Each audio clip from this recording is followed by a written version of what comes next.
First of all, let me address that question. Many people ask, so it's good in theory, but you can immediately see the but coming up after that. All this you are saying good in theory, or sometimes it's put in this way. All this I understand, Swami, but what are we to do now? The traditional answer from a traditional teacher of Vedanta would be, I understand it, but what are we to do now? If you ask what are we to do now, then the first part is wrong. You have not understood it. In all other spiritual paths, except Advaita Vedanta, and I would say Dzogchen Buddhism maybe, and all other paths, there is something to be done. If you attend a class on the Yoga Sutras, after that you have to do asana, to sit, and pranayama, and withdraw the mind, meditate. If you learn Hatha Yoga, we have the International Day of Yoga, so you have to actually go out and do it. If you just attend a class, you will get no benefit from it. If you learn about the Narada Bhakti Sutras, the way of devotion, but devotion also has to be practiced, and ultimately you have to go beyond practice. A practiced love is not really love, but one can come to real love through trying to love God. But you must do that. If you don't do it, it's of no use. Japa, you get a mantra. You know about the mantra, you learn the theory also, but you don't repeat the mantra day and night. No effort, no result. But Advaita Vedanta is not like that. Once one gets it, even before the breakthrough, even before the realization that I am that reality, I am not this body and mind, even before that, one sees one thing, that it's not a question of specifically doing something. If you feel the need to do something specifically, then do Vedanta specifically. Study, think, and stay with that understanding. Otherwise, this is something that can be applied across the board. When you are walking, talking, sleeping, because how does the clay pot, in doing what? Is it practicing being clay? Whatever it does. Or it doesn't do anything. It is clay. All it needs to do, if it has the wrong notion that I am not clay, it is realize that I am clay. That's all. Now that sounds confusing. Now about your application. Does it have to be applied? Yes, it has to be applied. That's what the special teaching of Swami Vivekananda and Sri Ramakrishna. Spirituality must be manifested in life. So Swami Vivekananda's classic definition of religion. Religion is the manifestation of the divinity already within us. It makes perfect sense when you read Advaita Vedanta. He did not say religion is the knowledge of the divinity within us. I often used to think that if you read classical Advaita Vedanta, you might give a definition like spirituality or Vedanta is the knowledge, knowing the divinity within us. I am Brahman, realizing that or knowing that. Even this realization, manifestation, these are the words introduced by Vivekananda. Why? Because they include a component of not only knowing, but also applying. So if I know the divinity within, my life must be transformed. My thoughts, I am pure consciousness. My thoughts are very impure. No, there's a dissonance there. I am the infinite Brahman. I'm terribly afraid of death. No, there's a dissonance there. There's some problem there. So it must be expressed in life. We talked about the results just in the talk today. 3 results were mentioned. Going beyond desire. I am fully enlightened. I am Brahman, but I can't give up the cookies. There's really no harm in cookies, but in general, my happiness depends upon things in the world. Without them, I am Brahman, but plus certain things. Otherwise, it has to be this way. If it's the other way, attachments. All of this reality is I, myself. But I'm attached to this person, this thing, this place, this job, this kind of food. Why? Yeah. So to some extent, that intuition of that oneness and the divinity must be expressed in mind, in speech, and in action. I say to some extent carefully, because in mind, in speech, in action, infinite cannot be expressed. After all, whatever you are, whether you are Sri Ramakrishna or anybody, it is still one body, a one mind, one life. So only a fraction of that perfection can be expressed there. But it must be expressed. At least I must be able to solve my own problems. Then only enlightenment. So go beyond desire. Go beyond sorrow. I am a jnani, but I am miserable. In Uttarakhand, they have a saying, Rota hua jnani kisi ko pasand nahi hai. A weeping jnani, enlightened one who weeps, is no good to anybody. Not to himself, not to anybody else. It's a most uninspiring picture. And the third one was, na vijugupsate, is completely secure, does not try to protect oneself, whether physically or socially. It's completely, you see, they are childlike. They are open. They have no problem about being vulnerable. Absolutely no problem. They are very much at peace. Now, if these results are not coming in my life, then there is something to be done. That process of manifestation, that process of, I would say, realization. Knowledge and realization means it becomes real in my experience. That has not yet been accomplished. The results must flow. They must accrue to me. The benefits must come. So until that time, what happens is I must make an effort to live in the light of my knowledge. If I know it to be true, if I know it to be real, why can't I live accordingly? Even to a small extent. I know the infinite existence, consciousness, bliss cannot be manifested in this one body and mind. True. But can I not think that, soak myself in that feeling, and then protect myself against the small irritations of day-to-day life, the small upsets, or the big upsets also? There should be nothing to me. Disease and financial gain and loss and insult or praise, all of these should be seen as waves of the ocean which I am. Now, why is it difficult? You might ask, so it should come automatically? No. It's difficult because of this. That's why Advaita Vedantins insist on a rigorous training before enlightenment. You see, this whole idea of the horses, the reins, and the driver, the intellect, at the level of the intellect, at the level of the mind, at the level of the senses. 3 levels of sadhana have to be accomplished. If you have done that, then you are understanding. You'll be able to implement it so easily. If you have not done that, you may have an understanding, but it will be a struggle to implement it. Why? Because I understand something, but it's very difficult to do it.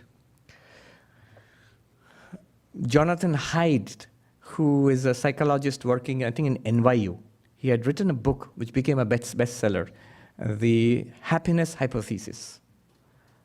Happiness Hypothesis. It sounds like one of those typical self-help books, but it's actually pretty deep. Because there he asks the question, we have so much of this self-help, the positive psychology literature. You go to Barnes and Noble's here, one of the few which are remaining, you will see the largest section, by far largest section, is self-help section. How to be a great communicator, how to lose weight, how to make friends and all that. Dale Carnegie is the old stuff. But it's full, row after row, shelf after shelf. Not that they're wrong, they're correct. There's a lot of wisdom there. Jonathan Haidt asks the question, why is it not making a change in our lives? It promises so much. Not that it is false. Now there's a whole branch called positive psychology. It's a rigorous academic branch. So it's not anecdotal only. It is an academic discipline. Tells you how to change your life. But it's not working. The effects are far less than what you would expect. And he asks the question, why? And the answer he gives is very interesting. It ties in so well. He gives the analogy of the elephant and the rider. The mahout, the one who controls the elephant. Now notice that the elephant is much stronger than the mahout. So the elephant will obey the mahout, the rider, only if the elephant wants to. The mahout wants to go this way. And the elephant can go this way if it wants to, but if it wants to go the other way, the mahout doesn't have the strength to drag the elephant that way. Now, think of your intellect as the rider, the intellect. The intellect and the rest of the body-mind system, sense organs and the physical body, sense organs and body especially, and mind also, as the rest of the system, the elephant. Now, it is the rider, the Mahout, who's convinced by self-help books and seminars and Vedanta talks. This is great. I am infinite consciousness. I must do it. Next morning, from tomorrow onwards, my life will be perfect. I'll get up early in the morning and do yoga. Early in the morning, Manhattan, January, you try to get up, you don't feel like getting up. You had decided. Who decided? Intellect. And the body says, did you ever ask me? It's cold. I don't want to get out of bed. You go and do your yoga. It tells the intellect, oh intellect, go and do yoga. I'm not getting out of bed. I'm staying under the... Why? The elephant is not listening to the Mahout. What is happening here? Jonathan Haidt explains it very beautifully. He says, our sensory system, remember the horses, he says our sensory system is autonomous. It has a certain amount of intelligence itself. So the way it is trained, there are things which our eyes like to see. Liking is not only in the mind. Our senses are trained in a particular way. Our ears like to hear this, don't like to hear that. Our gut likes to have this kind of food and not that kind of food. And this is so powerful, the elephant is so powerful that you make a decision now. Having attended seminars and read books and listened to YouTube talks, now I'm going to change. The rest of the body-mind say, you never asked me. I didn't sign up for this. And it's powerful, like the elephant is powerful. Then he says, what does the elephant respond to? How do you control the elephant? What does the elephant respond to? You don't have the strength to control the elephant. The elephant responds to training. Not intellect, not talks, not books, not lectures. Responds to training. Long and rigorous training, as the Mahout orders, the elephant responds, usually. Still there are exceptions.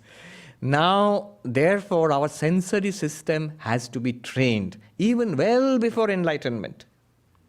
As we go through Vedanta teachings and study, sensory system has to be trained. I didn't talk about it. In the Upanishad, it's there at the very beginning. He says, Shreyascha Preyascha. Shreya means what is good for me. Preya means what is pleasant. These two, all the time it is presented to you, a decision. A decision, what is right and what is nice. If both were together, it would be really nice. I like this food and it's the healthiest food for me. Great. But usually, they say, if it tastes nice, it's not healthy. Spit it out. Unfortunately, a lot of times in our life, what has happened is, what is pleasant for me at the moment is not good for me. Why would it be so? Why would it be so? Think about it. What is pleasant for me now is connected to the way my life is now. My life in ignorance, my life identified with body and mind, my life in samsara. So the things which I like will be samsaric. It's not, actually it's quite possible that what is pleasant to you and what is good for you can be the same, and it should be so. If you look at the lives of the saints, what they love and what is good for them are exactly the same thing.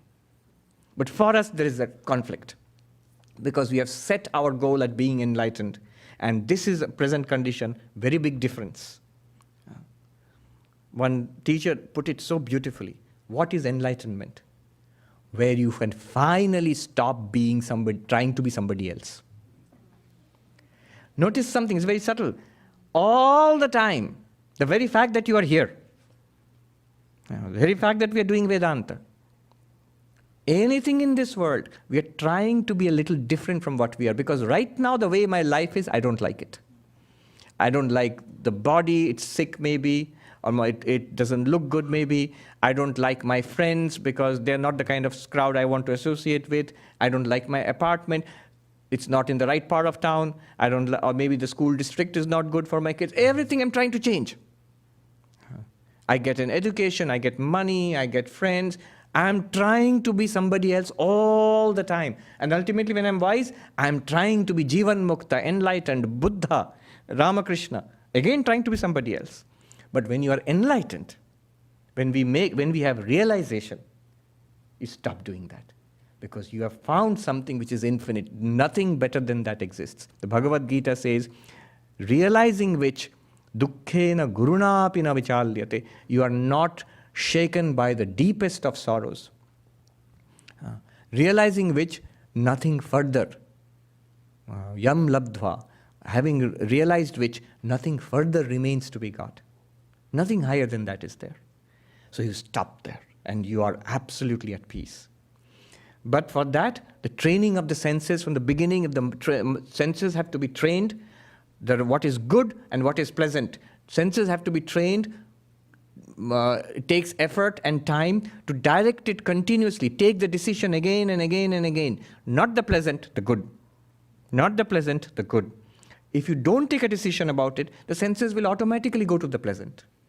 Default setting. You have to take a conscious decision, change it to the good. Then about training for the mind, samanaska, all these things are left out.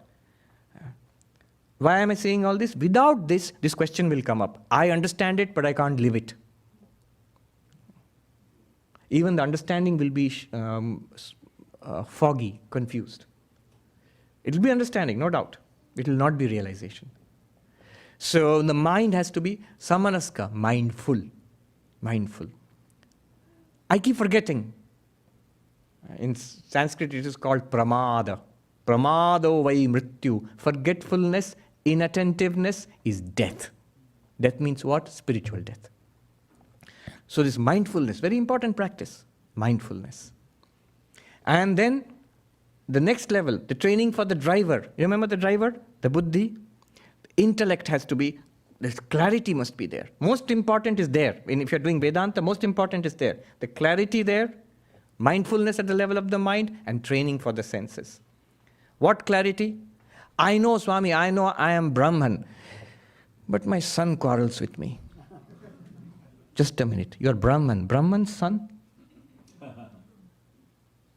See how immediately the intellect switched between two things. I am the witness consciousness. And next, I am this body and mind, and my son quarrels with me. That guy is nasty to me. That guy is nasty to Brahman, the absolute?